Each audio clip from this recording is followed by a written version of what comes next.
Hello everyone, welcome back to Bookboy Custom.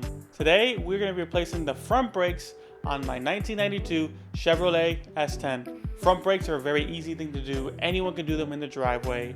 All you really need is a jack and a very basic set of hand tools. Now for the brakes in question, we have this DFC set of brake pads for the front. When it comes to selecting your brakes, your choice really does matter in the performance. If you just have a daily driver truck like me, it doesn't really matter as much what brake pad you choose. But if you were to be towing a lot, hauling a lot, if you live in an area where there's a lot of hills, you might want to consider spending some extra money on some quality brake pads. There is a lot of information out there regarding what kind of materials to choose for your brakes. There are organic materials, ceramic materials, semi-metallic materials, and the list just goes on and on and on. Today we went with a ceramic set. It's a nice middle of the road brake pad. Organic cheap stuff, yes it's cheap, but it will degrade a lot faster.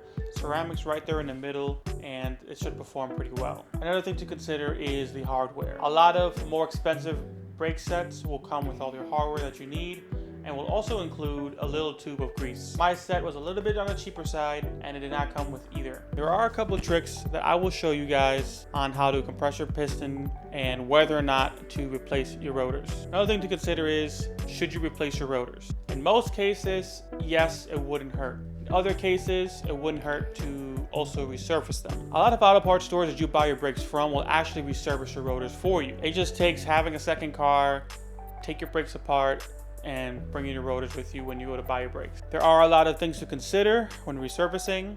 If you let your brakes get too low for too long, you will actually get metal-to-metal contact with the backing plate of the brake pad. It'll just destroy your rotor and it won't give your new pads a nice even surface to brake upon. If you're gonna do a pad slap like I am, one thing you need to consider, do my brakes pulsate. When a brake rotor is heated up and cooled down many times, they often warp a bit and it'll cause your brake pedal to pulse whenever you hit the brakes.